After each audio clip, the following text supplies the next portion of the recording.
The Global Talk. அன்புள்ள நேயர்களுக்கு ஏக இறைவனின் சாந்தியும் சமாதானமும் உண்டாவதாக. மத்திய கிழக்கிலிருந்து வெளிவந்து கொண்டிருக்கும் முக்கியமான தகவல்களை பார்ப்போம். அமெரிக்கா 13வது நாளாகவும் ராட்சத தாக்குதல் செய்துள்ள செய்தி வருகிறது. அதாவது ஈரான்ல மக்கள் வாழக்கூடிய பகுதியில P1 அதாவது B1 B2 P1 விமானத்தை பயன்படுத்தி பாரிய தாக்குதல் செஞ்சுக்கிறாங்க. அது சாதாரண இடத்துல இல்ல சகோதரர்களே, மக்கள் வாழக்கூடிய இடத்துல நடந்ததாகத்தான் இப்போது செய்தி வந்து கொண்டிருக்கிறது. அந்த செய்தியை தமிழ் ஊடகங்களும் இன்று பேசுகிறது. ஆனா அந்த தாக்குதல்ல எத்தனை பேர் உயிரிழந்தாங்க, எவ்வளவு சேதம் சொல்லி இன்னும் ஈரான் தகவல் இன்னும் வெளியிட இல்லை. இதற்கு பதிலடியாகவா இல்லையா என்று தெரியாது. ஆனா குவைத்ல லைட்டிங் ஆபரேஷன் சொல்லி ஈரான் ஒரு பயங்கரமான தாக்குதல் ஒன்றை செஞ்சுக்குது. குவைத்ல இருக்கிற அல் சலேம் என்ற ஒரு இடத்துல அங்க சுமார் 2500க்கும் மேற்பட்ட அமெரிக்க ராணுவம் அந்த இடத்துல இருப்பதாகவும், நடந்த இந்த சிம்பிள் தாக்குதல்ல 50 பேருக்கு மேற்பட்டவர்கள் காலியாக்கப்பட்டார்கள் என்று தெரிய வருகிறது. மேலும் பலர் காயமடைந்திருக்கலாம் என்று குவைத்திய செய்தி குறிப்பிடுகிறது. ஆனால் செய்திகள் மறைக்கப்படுவதாக குறிப்பிடப்படும். குவைத்தை பற்றி இன்னொரு செய்தி வந்து கொண்டே இருக்கின்றது. இன்னும் ஊர்ஜிதமான தகவல் வரையில் என்றாலும் ஆங்கில ஊடகம் தமிழ் ஊடகங்களே பேசுறது. அது என்னன்னு சொன்னா, இனி குவைத் என்ற ஒரு நாடு இருக்காது, குவைத்திட பாடு முடிஞ்சது. குவைத் உங்களுக்கு தெரியும், மிக சிறிய நாடு. ஈராக்ல ஒரு தொங்கல்ல ஈக்கிற நாடு. ஒரு பக்கம் ஈராக், இன்னொரு பக்கம் சவுதி அரேபியா, இன்னொரு எல்லை ஈரானுக்கு மிக அண்மையில் இருக்கிறது. இந்த சின்ன நாடு இதுக்குள்ள ஏராளமான பெட்ரோலிய வளம் இருக்குது. அதனாலதான் குவைத் டினாருக்கு அதிக பெருமதி. இந்த வகையில பெட்ரோல் வாசம்டா யாருக்கு எந்த நாட்டுக்கு பிடிக்கணும் உங்களுக்கு தெரியும். அதனால அமெரிக்க படைகள்லாம் குவைத்ல இருக்கிறாங்க. குவைத்தை சார மாறியா பதம் பார்த்து வாரான் ஈரான். இந்த வகையில் தற்போது வந்த லேட்டஸ்ட் தகவல் என்னன்னு சொன்னா, ஒரு அதிர்ச்சியான தகவல் தான். அதாவது குவைத் மன்னர் பரம்பரையே அரச மாளிகையில காணவில்லை என்ற ஒரு செய்தி வருகிறது. எல்லாரும் தப்பி ஓடிட்டாங்க. தாய் தந்தை இல்லாத, தகப்பன் இல்லாத நாடாக குவைத்துடைய நிலைமை காணப்படுவதாக குறிப்பிடப்படுகிறது. இந்த வகையில இவங்க எங்க போயிருப்பாங்கன்னு சொல்லி செய்திகளை பல பக்கம் தேடினா அநேகமான செய்திகள் ரஷ்யாவுக்கு தப்பி ஓடி இருக்கலாம். ஏனென்றால் ரஷ்யா இந்த மாதிரி தலைவர்களை அடைக்கலம் கொடுக்கிறது வளமை. பஷருல் ஆசாத் போன்ற சிறிய தலைவர் கூட ரஷ்யாவில் தான் இருக்கிறதா கேள்வி. அமெரிக்கா ஈராக் மீது தாக்குதல் நடத்துற நேரத்தில் சதாம் ஹுசைனை கூட ரஷ்யா அழைத்த போது சதாம் ஹுசைன் சொன்னார், நான் என் சொந்த நாட்டை விட்டு ஓடி மரணிக்க மாட்டேன், நான் கோழை அல்ல அப்படின்னு சொல்லி ஈராக்லே இருந்தார். பிறகு திக்ரிக் என்கிற அவர் பிறந்த நகரத்திலேயே தனக்கு உதவிக்காக பக்கத்தில் இருந்த ஒரு பெண் அமெரிக்க படையிடம் காட்டி கொடுத்து இறுதியில் 2006ஆம் ஆண்டு என்று நினைக்கிறேன் ஹஜ் பெருநாள் தொழுகைக்காக மக்கள் காலையில் சென்று கொண்டிருக்கும் போது அமெரிக்கா குர்பான் கொடுப்பது போல அவரை தூக்கிலிட்ட சம்பவம் முஸ்லிம்களோட வரலாறுல மறக்க முடியாத சம்பவம். அமெரிக்கா தூக்குல போட்டு என்று சொல்லி செய்திகள் வெளியானாலும் அமெரிக்கா ஆட்சி கட்டுப்பாட்டில் இருந்தது. அங்கே இருக்கிற ஒரு போலியான நீதிமன்றம் மூலம் அவருக்கு பொய்யான தீர்ப்பு வழங்கப்பட்டதாக குறிப்பிடப்பட்டது. அதாவது எழுதப்பட்டிருந்தது, சதாமுக்கு வழங்கப்பட்ட தூக்கு திருடர்கள் கூறிய தீர்ப்பு என்று சொல்லி எழுதப்பட்டதை வாசிக்கக்கூடியதாக இருந்தது. இந்த வகையில நான் இப்ப குவைத்தை பற்றி சொல்றேன். ஈராக்ல ஓரத்தில் இருக்கிற இந்த குவைத் நாட்டுடைய அரச பரம்பரையே ஓடி போயிட்டு வேண்டாமாப்பா நாடுன்னு சொல்லி ஓடி போயிட்டதா ஊடகங்கள் பேசி வருது. இனி குவைத்துடைய நிலைமை என்னாவா போகுது? ஈரான் குவைத்தை கைப்பற்றுவதாக அறிய கிடைத்தே அவர்கள் நாட்டை விட்டு தப்பி ஓடினார்கள் என்ற செய்தி சமூக ஊடகங்கள்ல பேசப்பட்டு வருகிறது. ஆனா ஈரான் சில நாட்களுக்கு முன்னர் மத்திய கிழக்கில் அறிவிச்சிருந்தது, எங்களுக்கு இப்ப இந்த GCC கண்ட்ரிய கைப்பற்றணும்னு சொல்லி எந்த அவசியமும் கிடையாது. ஆனால் அங்கிருந்து நடத்தப்படுற ஒவ்வொரு தாக்குதலுக்கும் அந்த நாடுகள் மீது நாங்க கடுமையா தாக்குதல் செய்வோம் அப்படின்னு சொல்லி ஈரான் அறிவித்திருந்தது. ஆனால் குவைத் மீது காரசாரமான நடவடிக்கைகளை ஈரான் மேற்கொண்டு வருகிறது. அந்த வகையில தான் இந்த குவைத் மீது ஈரான் இன்றும் கடுமையான தாக்குதலை மேற்கொண்டிருக்கிறது. மிச்சம் மீதி இருக்கின்ற அனைத்து அமெரிக்க படைகளையும் துடை தெரிய வேண்டும் என்று ஈரான் நினைப்பது போல புரிகிறது. இந்த வகையில இந்த தாக்குதல் பற்றிய மேலதிக விவரம் என்னன்னு சொன்னா, இந்த குவைத்திய அல் சலாம் என்கிற அந்த படைத்தளத்துல CIA அமெரிக்காவுடைய உளவு பிரிவு இருந்திருக்குது. இதுல மாத்திரம் இல்லாமல் ரியாதிலையும் மற்றும் ஈராக்ல குறித்த ஒரு இடத்திலையும் CIA உளவு பிரிவு உறுப்பினர்கள் இருந்திருக்கிறாங்க. இவங்களை பேஸ் பண்ணி குவைத் மற்றும் ரியாத் மற்றும் ஈராக்கை நோக்கி சொட்டான தாக்குதல் கொடுக்கப்பட்டது. அதாவது சொல்லப்படுவது, அமெரிக்கா பேஸ்களை வெளிப்படையா பார்த்தா வழங்குமா, ஆனா இந்த CIA உறுப்பினர்கள் ஒரு இடத்துல இருக்க மாட்டாங்களாம். அங்க போவாங்க, இங்க போவாங்க, அடையாளமே தெரியாது தாங்கள், அதாவது இவர்கள் CIA உறுப்பினர்கள் என்று. அவர்களுடைய காரியாலயம் கூட சாதாரண ஒரு வீடு போல தான் இருக்குமா. அவ்வாறு தான் இந்த சவுதி அரேபியா ரியாதிலையும் ஈராக்லையும் இருந்துச்சு. இந்த இடத்தை மிக சரியாக இலக்கு வைத்து கொமேடோ M என்கிற விசேடமான ஒரு தொழில்நுட்பம் அப்ளிகேஷன் மூலம் ஈரான் ஆட்களை துல்லியமாக பார்த்து சரியான நேரத்தில் வேட்டையாடி இந்த வகையில நடத்தப்பட்ட இந்த 3 தாக்குதல், ஒன்று குவைத்துல, அடுத்தது ரியாத்ல, அடுத்தது ஈராக்ல, இது அனைத்தும் CIA உறுப்பினர்கள் மீது தான் நடத்தப்பட்டிருக்கிறது. இது எப்படி நடந்தது என்று சொல்லி அமெரிக்கா சொல்லுது, இது ரஷ்யா அல்லது சீனாவுடைய தொழில்நுட்பத்தை பயன்படுத்தி தான் இந்த அமெரிக்காவுடைய புலனாய்வு CIA புழங்கக்கூடிய இடங்களை அடையாளம் காண்கின்றார்கள். இது ஒரு ஆழமான தொழில்நுட்பம் என்று அமெரிக்கா குறிக்கிறது. அதாவது அமெரிக்காவுடைய பீட் ஹெக்ஸட் குறிப்பிட்டதாக இந்த செய்தி குறிப்பிடுகிறது. அடுத்தது என்னடா சகோதரர்களே, உங்களுக்கு தெரியும், பெரியதொரு தாக்குதல் தாக்குதலுக்காக அமெரிக்கா தயாராகி வார செய்தி பரவலாக வந்து கொண்டிருக்கிறது. இந்த வகையிலே F-16, F-15, F-22, F-35 போன்ற விமானங்கள் நூற்றுக்கணக்கானவை ஐரோப்பாவிலிருந்து மத்திய கிழக்குக்கு வந்திருக்கின்றது என்றும் அவற்றில் அதிகமானவை இஸ்ரேலில் தான் குவிக்கப்பட்டு வருவதாக செய்திகள் கிடைக்கின்றது. ஈரானுக்கு நன்கு தெரிஞ்சுவிட்டது இந்த இஸ்ரேல் அமெரிக்காவும் சேர்ந்து பெரியதொரு தாக்குதல். அதாவது இப்ப எலெக்ஷன் வரப்போகுது எங்க இஸ்ரேல்ல. ஆகவே டொனால்ட் ட்ரம்புடைய நெருங்கிய நண்பன் நெத்தன்யாகு மறுபடியும் வெல்ல வேண்டும் என்று சொன்னா இப்போதைய நிலைமையில இஸ்ரேல் மிகப்பெரிய சாதனை ஒன்றை செஞ்சாகணும். ஏன்னு சொன்னா நெத்தன்யாகுக்கு ரொம்பவுமே நாட்டுக்குள்ள ஆதரவு குறைஞ்சிட்டு அடுத்தது இஸ்ரேல்ல பேசப்படக்கூடியவர் முன்னாள் ராணுவ தளபதி ஒருவர் இருக்கிறார். அதை பற்றி நான் ஏற்கனவே பேசியிருந்தேன். அவர் தான் அடுத்த பிரதமராக வரக்கூடிய வாய்ப்புகள் உள்ளது என்று பேசப்படுகிறது. ஆகவே நெத்தன்யாகு வர வேண்டும் என்று சொன்னா பெரியதொரு சாதனை ஒன்று மத்திய கிழக்கு செய்யணும். ஆகவே இந்த நெத்தன்யாகுவை மறுபடியும் சீட்டில் அமர்த்துறதுக்கு என்று சொன்னா நெத்தன்யாகு இஸ்ரேல் வரலாற்றில் நீண்ட கால ஒரு பிரதமர். இந்த வகையில் அவரை தொடர்ந்து இயக்க வைக்கிறதுக்கு இஸ்ரேலும் அமெரிக்காவும் சேர்ந்து மத்திய கிழக்குல குறிப்பாக ஈரானுக்கு மிக கடுமையான ராணுவ நடவடிக்கை ஒன்றை செய்யறதுக்கு ரெடியாகி வாராங்க என்கிற செய்தி ஊடகங்களில் பேசப்படுது. அதனால தான் இவ்வளவு போர் விமானங்கள் தற்போது மத்திய கிழக்குல ஜோர்தான் முக்கியமாக இஸ்ரேலிலும் குவிக்கப்பட்டு வருகிறது. இதுவரை சுமார் ஐரோப்பாவிலிருந்து 300க்கு அதிகமான விமானங்கள் இப்போது இந்த இஸ்ரேல் ஜோர்தான் பகுதியில் இறங்கியுள்ளதாக தகவல். அனைத்தும் F சீரியஸ் போர் விமானங்கள். அடுத்தது என்று சொன்னா அமெரிக்காவிலிருந்து சுமார் 700க்கு அதிகமான போர் விமானங்கள் பிரிட்டன், ஜெர்மனி, பிரான்ஸ், இத்தாலி போன்ற நாடுகளில் தரை இறங்கியுள்ளது. எனவே இந்த நாடுகளில் இருந்தும் பறந்து வந்து ஈரான் மீது தாக்குதல் நடத்துவதற்கான ஏற்பாடுகள் நடந்து வருவதாகவே செய்திகள் குறிப்பிடுகிறது. இந்த வகையிலே இதற்கு பதிலாக ஈரான் ஒரு அதிரடியான தகவலை வெளியிட்டிருக்கிறது. அதாவது எமது நாட்டின் மீது அதிக தாக்குதல் ஐரோப்பாவிலிருந்து பறந்து வந்து ஈரான் மீது தாக்குதல் நடத்தப்படுகிறது.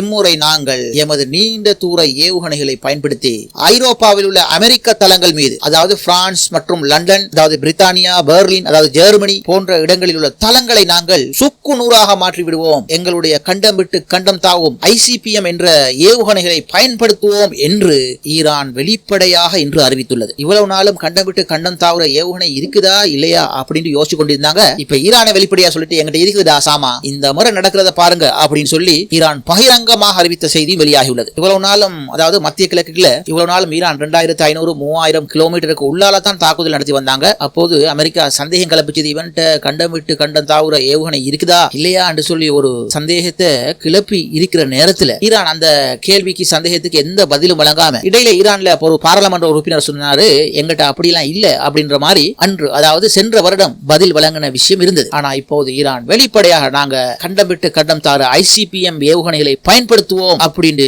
வெளிப்படையாக பேசிய செய்தியும் வந்துள்ளது. ஆகவே ஈரான்ல இருந்து அமெரிக்காவுக்கு ஏவப்படும் வாஷிங்டன் டிசிக்கு என்ன ஆவது அப்படின்னு ஒரு பிரச்சனை இருக்குது. எவ்வளவு பெரிய பாதுகாப்பு அரண்களையும் உடைத்துக் கொண்டு ஈரானிய ஏவுகணை சுட்டாக அடிக்கிறது. அமெரிக்காவுடைய அதி உயர் ஏர் டிஃபென்ஸ் எல்லாம் ஈரானுடைய ஏவுகணைகளில் செல்லாத காசியாக மாறிவிட்டது. அயன் டோம், டேவிட் சிலிங், தாட் அப்படி இப்படின்லாம் பெரிய தொழில்நுட்பம் எல்லாம் அமெரிக்கா இஸ்ரேல்ல பொறுத்துனாங்க. இதைத்தான் அமெரிக்காவிலையும் பொருத்தி வச்சுக்கிறாங்க. ஆகவே இந்த மாதிரி யுத்தம் வந்தால், அதாவது ஈரான் மீது அதிரடியான தாக்குதல் சொல்லி இந்த இஸ்ரேலும் அமெரிக்காவும் சேர்ந்து கொண்டு குண்டுமலை பொழிந்தால் ஈரானின் மறுபக்கத்தை காண்பார்கள் என்று ஊடகங்களுடைய செய்திகளாக காணப்படுகிறது. அடுத்தது இப்ப ஜோர்தான்ல காணப்படுற மிகப்பெரிய ஆயுத கிடங்கு மீது ஈரான் துல்லியமான தாக்குதல் ஒன்றை செய்துள்ளதாக தகவல். அதாவது மிகப்பெரிய வான் பாதுகாப்பு அமைப்புகள் டேவிட் ஸ்லின், டாட் போன்றவை அந்த இடத்துல பொருத்தப்பட்டிருக்கிற நேரத்தில் குறித்த ஜோர்தானுடைய ஆயுத களஞ்சிய சாலை இருக்கும் இடத்துக்கு ஈரானுடைய ஏவுகணை தாக்கி இருக்கின்றதாம். அது மேலிருந்து வரும்போது நிலை குத்தாக 90 பாகை செங்குத்தாக கீழிறங்கி நேராகவே வந்து அந்த ஆயுத கிடங்கில் மோதி பாரிய வெடிப்புகளை ஏற்படுத்தியதாக குறிப்பிடப்படுகின்றது. இந்த மாதிரி தாக்குதல்களை நாம இதற்கு முன்னால இஸ்ரேலிலும் நடத்தப்பட்டிருந்தது. அதாவது ராக்கெட் குறித்த ஒரு இடத்தை இலக்கை நோக்கி வந்து மேகத்துக்கு மேலால ஒரு சில வினாடிகள் அப்படியே நின்று கொள்ளும். பின்னர் அங்கிருந்து செங்குத்தாக படுவேகமாக நிலத்தில் வந்து செங்குத்தாக அந்த இடத்தை தாக்கி வெடிக்க செய்யும். இதை சிலர் நீங்க காணொலிகள்ல பார்த்திருப்பீங்க. இஸ்ரேல்ல அந்த மாதிரி பல இடங்கள் ஈரானால் தாக்கப்பட்டது. இந்த வகையில இந்த மாதிரி ஒரு தாக்குதல் தான் இன்று நடைபெற்றதாக குறிப்பிடப்படுகின்றது. அடுத்த சகோதரே, மத்திய கிழக்குல ஒரு பெரிய விமான தளமாக கத்தார்ல இருக்கிற உதைத் விமான நிலையம் சொல்லப்படுவது. இந்த விமான நிலையத்தில் இந்த அமெரிக்க படைகளை காணவில்லையா? அதாவது சுமார் 10,000 ராணுவம் அந்த படைத்தளத்துல இருப்பான்களா. நூற்றுக்கணக்கான விமானங்கள் உதைத் விமான நிலையத்தில் இருக்குமா. அப்போது இந்த உதைத் விமான நிலையம் வெறிச்சோடி போய் வீரர்கள் இல்லாமல் சுமார் 3 விமானங்கள் வரை மாத்திரமே அந்த உதைத் விமான நிலையத்தில் இருப்பதாக சொல்லப்படுகிறது. இங்குள்ளவர்கள் எல்லாம், இங்குள்ள ராணுவத்தினர் எல்லாம் தென்கொரியா போன்ற நாடுகளுக்கு அனுப்பப்பட்டு விட்டார்கள் என்ற செய்தியும் கிடைக்கின்றது. அதாவது இந்த இடத்துல இருந்த, அதாவது ஈரானுக்கு பக்கத்துல தான் இந்த கத்தார் இருக்குது. இந்த கத்தார்ல இருக்கிற உதைத் விமான நிலையத்துல இதற்கு பிறகு இந்த அமெரிக்க படை இருந்தால் ஒருவர் கூட மிஞ்ச மாட்டார்கள் என்று அமெரிக்காவுக்கு நன்கு தெரியும். ஆகவே எல்லோரையும் படிப்படியாக அகற்றி விட்டார்கள். அடுத்த ஒரு செய்தி வருது, ஈரான் வந்து இந்த நாங்க பிரான்ஸ், ஜெர்மன் போன்ற ஐரோப்பாவில் உள்ள அமெரிக்காவுடைய படைத்தளங்கள் தளங்கள் விமான தளங்களை நோக்கி நாங்கள் தாக்குதல் நடத்துவோம் என்ற எச்சரிக்கையை ஈரான் விடுத்திருக்கிற நேரத்தில் அதற்கு பதிலளிக்கும் பிரான்ஸ், நாங்க யுத்தத்தில் நேரடியாக வரமாட்டோம், ஆனா எங்கட அமெரிக்க தளங்களை பாதுகாப்பதற்கான நடவடிக்கைகளை நாங்க சிறப்பாக எடுப்போம் அப்படின்னு சொல்லி பிரான்ஸ் சொல்லிக்குது. அதாவது ஈரான் இந்த பிரான்ஸ் மீது தாக்குதல் நடத்தினால் எதிர் தாக்குதல் செய்ய மாட்டோம், ஆனா வருகிற ஏவுகணைகளை எங்களால் முடியுமானவரை நாங்கள் தடுப்போம் அப்படின்னு சொல்லிக்குது. இதே விஷயத்தை இப்போது பிரித்தானியாவும் சொல்லிக்குது. அமெரிக்காவுக்கு நோக்கம் எப்படின்னு சொன்னா, எப்படியாவது இந்த ஐரோப்பா நாடுகள் நேட்டோ நாடுகளை இந்த யுத்தத்துக்குள்ள நுழைக்கணும் அப்படி என்ற ஒரு நோக்கத்துக்காக தான் அங்கிருந்து பறந்து வந்து ஈரான் மீது அண்மை காலத்தில் குண்டு வீசி வாரான் அமெரிக்கா. ஆனா இந்த ஐரோப்பா நேட்டோ நாடுகள்லாம் இந்த யுத்தத்துக்கு வரமாட்டேன்னு சொல்லி ஒத்த கால நிக்கிறாங்க. அதனால தான் ஈரானும் இந்த ஐரோப்பாவில் இருந்து பறந்து வந்து ஈரான் மீது குண்டு வீசும் போது ஈரானுடைய நீண்ட தூர ராஜதந்திர போர் வியூகம் படி ஐரோப்பா நாடுகளை ஈரான் தாக்க இல்ல, மத்திய கிழக்கில் இருக்கிற அமெரிக்க நிலைகளை மாத்திரம் தான் ஈரான் தாக்கி வந்தது. ஆனா இப்போது இந்த போர் மிகப்பெரிய பரவலாக்கம் அடைய போது ஈரான் மீது கடுமையான தாக்குதலை அமெரிக்கா செய்ய போகிறது என்ற ஒரு நிலை தகவல்கள் ஈரானிடம் இருப்பதால் ஈரான் ஓபன் ஃபயரிங் எந்த நாட்டையும், அதாவது எந்த நாட்டில் விமானம் பறந்து வருவதோ அந்த நாட்டை கண்டம் விட்டு கண்டம் தாவும் ஏவுகணையினால் தாக்குவோம் என்று அறிவித்து விட்டது. ஆகவே இதனை கேள்விப்பட்ட பிரான்ஸ் தான், நாங்க ஈரானோட சண்டைக்கு வரமாட்டோம், ஆனால் பதில் தடுப்பு நடவடிக்கைகளை மேற்கொள்வோம் என்று சொல்றாங்க. ஆனா தொடர்ந்து நடக்கிற நேரத்தில் ஈரானும் கடுமையா தாக்குற நேரத்தில் விரும்பியோ விரும்பாமலேயோ இந்த பிரான்ஸ், ஜெர்மனி, இத்தாலி போன்ற நாடுகள் இந்த ஈரானுக்கு எதிராக குதிக்குமா, போர்க்களத்துக்கு வருமா என்ற ஒரு சந்தேகமும் உள்ளது. அதுதான் அமெரிக்காவுடைய எதிர்பார்ப்பாகவும் உள்ளது. அடுத்த சூழலில் நேற்றைய எமது செய்தியில சொல்லியிருந்தோம், மத்திய கிழக்குல ஒரு சமாதான முன்னெடுப்பு, அது வளமா தான் போர் கொஞ்சம் கடுமையாகி வார நேரத்தில் இந்த அமெரிக்கா என்ன செய்வான், இந்த பாகிஸ்தான், எகிப்து, கத்தார் வழியாக ஒரு சமாதான முன்னெடுப்பு சொல்லி ஒரு பேச்சுவார்த்தை அப்படின்னு சொல்லி வருவான். ஒவ்வொரு முறையும் வார நேரத்தில் ஈரான் அதற்கு பணிந்து போய் இந்த பேச்சுவார்த்தை நடக்கிற நேரத்தில் தான் அமெரிக்கா அவனோட புத்திய காட்டுவான் என்பது ஈரான் சார்பு ஊடகங்கள் சொல்லுது. இந்த வகையில் நேற்றைய முந்தைய தகவல் படி உங்களுக்கு தெரியும், ஈரானோட ஒரு சமாதான பேச்சுவார்த்தை ஒன்று இஸ்லாமாபாத், கத்தார் மற்றும் ஈராக் போன்ற நாடுகள் எடுத்து வருவதாகவும் ஈராக் பிரதமர் தெஹ்ரானுக்கு செல்ல இருக்கின்றார் என்ற செய்தியும் எமது கடைசி பதிவில் நான் உங்களுக்கு சொல்லியிருந்தேன். அந்த வகையில் இப்ப செய்தி வந்திருக்குது, ஈராக் பிரதமர் கொண்டு போன அமெரிக்காவுடைய தூது பேச்சுவார்த்தை இடைக்கால சமாதான செய்தியை ஈரான் தெஹ்ரான் தூக்கி எறிந்து விட்டதாக, தேவையில்லை அப்படின்னு சொன்னதாக அல் அரபிய ஊடகங்கள் குறிப்பிடுகிறது. இந்த வகையில் சொல்லப்படுற விஷயம் என்று சொன்னா, அதாவது அரபு ஊடகம் சொல்லுது, நிலைமை மிக கடுமையாக தீவிரமாக இருக்கிறது, எந்த ஒரு பேச்சுவார்த்தையும் அல்லது ஒப்பந்தமும் இப்ப கைச்சாத்துற நிலைமையிலே சிந்தனையிலே ஈரான் இல்ல, நிலைமை மேலும் மேலும் மோசமாகிக் கொண்டே இருக்கிறது, போர் வலுவடைந்து தீவிரமான நிலைக்கு மாறிக்கொண்டிருக்கிறது. அமெரிக்கா ஈரான் மீது P-1 விமானங்களை பயன்படுத்தி பொதுமக்கள் வாழக்கூடிய இடங்கள் மீது குண்டு வீசுகிறான். பதிலுக்கு குவைத், பஹரைன், ரியாத் மற்றும் ஜோர்தான் வரை ஈரானுடைய ஆட்டம் நீண்டிக்குது. அதாவது பஹரைன், கத்தார், குவைத், ரியாத், அதாவது சவுதி அரேபியா, ஜோர்தான் வரை ஈரான் இன்று தாக்குதல் நடத்திய செய்திகள் வெளியாகி உள்ளது என்ற செய்தியை குறிப்பிடுகிறது. ஜெர்மனிக்கு அமெரிக்காவில் இருந்து 150க்கு மேற்பட்ட அமெரிக்க மருத்துவ குழுக்கள் இறங்கிக்குதான், அவசரமா இறங்கிக்குதான். காரணம் என்ன சொன்னா, பெரிய தாக்குதல் நடக்க போது, ஆகவே ஈரான் போர்ல காயமடைந்த வீரர்களை உடனடியாக ஜெர்மனிக்கு கொண்டு போய் சிகிச்சை அளிக்கிறது என்ற நோக்கத்தில் மருத்துவ குழுக்கள் வந்திருக்கிறது. இதை பார்த்தால் ஈரானுக்குள்ள தரைப்படை இறங்க போகுதோ அப்படி என்று ஈரான் சிந்திப்பதாக தகவல். இந்த வகையிலே ஈரானுடைய சபாநாயகர் நேற்று அறிவித்திருந்தார், வாங்க வாங்க, இதைத்தான் நாங்க எதிர்பார்த்திருந்தோம், நேருக்கு நேராக மோதுவோம், IRGC என்பது யார் என்று உங்களுக்கு தெரிய வரும் அப்படின்ற ஒரு விஷயத்தை அமெரிக்கா படைக்கு ஈரான் சபாநாயகர் அறிவித்த செய்தியும் நேற்று பார்க்க கிடைத்தது. இந்த வகையில் இப்போது அரபியவுடன் சொல்லுது, 48 மணி நேரத்தில், அதாவது 2 நாளுக்குள்ள அமெரிக்க மக்கள் அனைவரும் எச்சரிக்கையோடு இருந்து கொள்ளுங்க அப்படின்ற ஒரு செய்தியை யார் வெளியிட்டிருக்கிறது, அமெரிக்காவுடைய வெளிநாட்டு வெளிவிவகார அமைச்சு வெளியிட்டிருக்கிறது. இந்த வகையில் இப்ப ஈரான் மீது நடத்தப்படுற தாக்குதலுக்கு பெரும் கோபம் என்ற தமிழ் அர்த்தத்தில் உள்ள ராணுவ நடவடிக்கை தான் அமெரிக்கா செய்து வருகிறது. இவ்வகையில் அமெரிக்காவுடைய ஜனாதிபதி டொனால்ட் ட்ரம்ப் சொல்றாரு, பெரும் கோபம் என்ற தாக்குதலை கடந்து ஈரான் மீது ராட்சத கோபம் என்கிற ஒரு தாக்குதலை நாங்க செய்ய போறோம், அது அநேகமாக தெஹ்ரான் மீதா தான் இருக்கணும் அப்படின்னு அவர் பேசிய செய்தி தற்போது அல் அரபு ஊடகம் சொல்கிறது. இந்த வகையில் சுருக்கமாக சொன்னால், வெள்ளை மாளிகையின் கூற்றுப்படி அமெரிக்க ராணுவத்தில் இருந்து வெளியேறும் ரகசிய தகவலின்படி